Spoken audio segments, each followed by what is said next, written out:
کہ ہاں میں اس قابل تو نہیں مگر آپ نواز دیں تو مہربانی.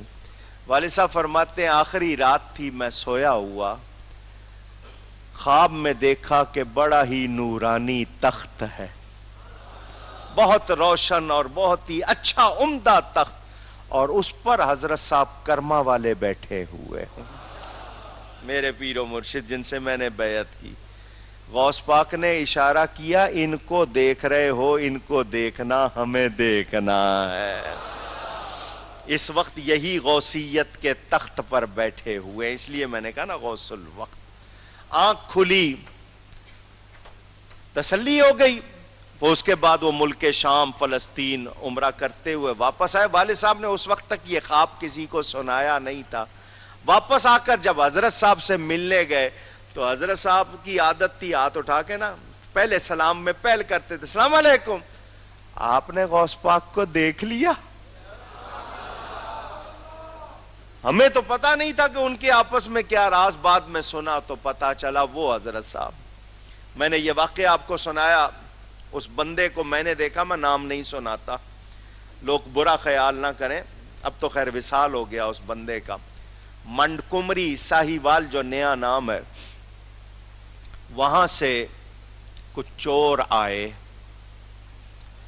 ان کو اکاڑا شہر، اکاڑے کے قریب ہے حضرت کرما والا، اکاڑا شہر کے ایک تاجر نے بلایا تھا چوروں کو. کسی کی لڑکی کی شادی تھی، اس کو شادی کے موقع پر اٹھانا ہے تو ایک رات کہیں رکھ کے واپس کر دینا ہے. صرف اس نے کہا تھا میں نے بدلہ لینا ہے، ان کی بے عزتی کرانی ہے. مقصد اس کا لڑکی کو اور نقصان نہیں پہنچانا، مگر یہ کوئی کم نقصان تھا کہ اس کو لڑکی کو چھیڑیں گے نہیں، بس اٹھائیں گے اور دوسرے دن چھوڑ دیں گے. بدنامی، بد سے بدنام برا. اس نے اس کے لیے وہ چور بلایا. وہ چور جو تھا اس کے ساتھ پیسے طے ہو گئے کہ وہ آئے گا اور لڑکی اٹھائے گا. وہ تاجر کی بات چیت. یہ منڈ کمری سے جب چور آیا تو اس زمانے میں اس کے پاس کار تھی. اس وقت کاریں بہت کم لوگوں کے پاس ہوتی تھی اور اکثر لوگوں کی کاریں لوگ پہچانتے تھے، یہ فلانے کی ہے، یہ فلانے، چھوٹے علاقوں میں.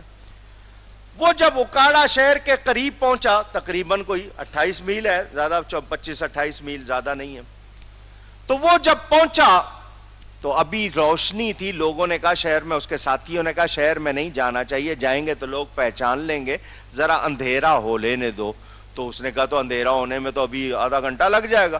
کہاں جائیں؟ انہوں نے کہا یہاں آگے آستانہ ہے حضرت صاحب کرما والے کا، وہاں چلے جاتے ہیں. وہاں مغرب کی نماز ہو رہی ہوگی تو نماز کے بعد وہ کھلاتے ہیں کھانا، تو ہم کھانا بھی کھا لیں گے اور ہمارا وقت بھی گزر جائے گا، پھر آ کے کام کر لیں گے. وہ آ گئے، نماز ہو رہی تھی، نماز میں تو یہ شامل نہیں ہوئے.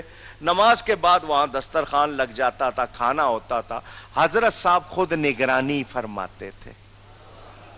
کھانے کا طریقہ یہ نہیں کہ ہر ایک کو الگ پلیٹ، وہ کنالی جس میں دہی جماتے نا اس طرح کی کنالیوں میں سالن، اور اسی طرح میں پانی رکھا ہوتا، روٹیاں، سب لوگ مل کے 5-5 7-7 آدمی مل کے اس طرح کھاتے تھے. وہ چور بھی اپنے ساتھیوں کے ساتھ بیٹھ گیا، اس کے آگے بھی انہوں نے کنڈا رکھ دیا. حضرت صاحب گھوم رہے تھے، اس چور کے پیچھے آ کے حضرت کھڑے ہو گئے اور جو کھانا کھلا رہا تھا حضرت صاحب نے اس کے کندھے پہ، چور کے کندھے پہ ہاتھ رکھ دیا. فرمایا اس کے برتن میں زیادہ ڈال دو، اس نے بڑی محنت کرنی ہے. اس کے برتن میں زیادہ ڈال دو، اس نے بڑی، بس اتنا فرما کے حضرت چلے گئے. حضرت نے ہاتھ رکھ کے اپنا کام کر دیا تھا. اس کے آنسو جاری، کھانا بھول گیا، رو رہا ہے مسلسل. اور لوگوں نے کہا تجھے ہو کیا گیا ہے؟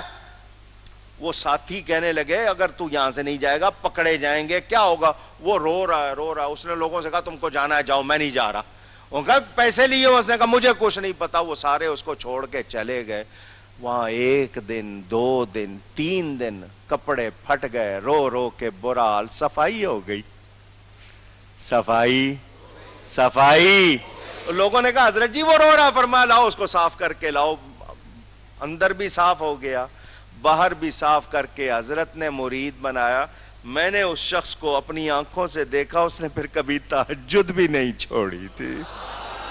اتنی اتنی داڑھی اس کی، ہر وقت نماز پڑھتا تھا. حضرت نے کتنے لوگوں کو ایسا صحیح کیا. میں ان کا نام لیتے ہوئے بڑا فخر محسوس کرتا ہوں. اللہ ان پر کروڑوں رحمتیں فرمائے.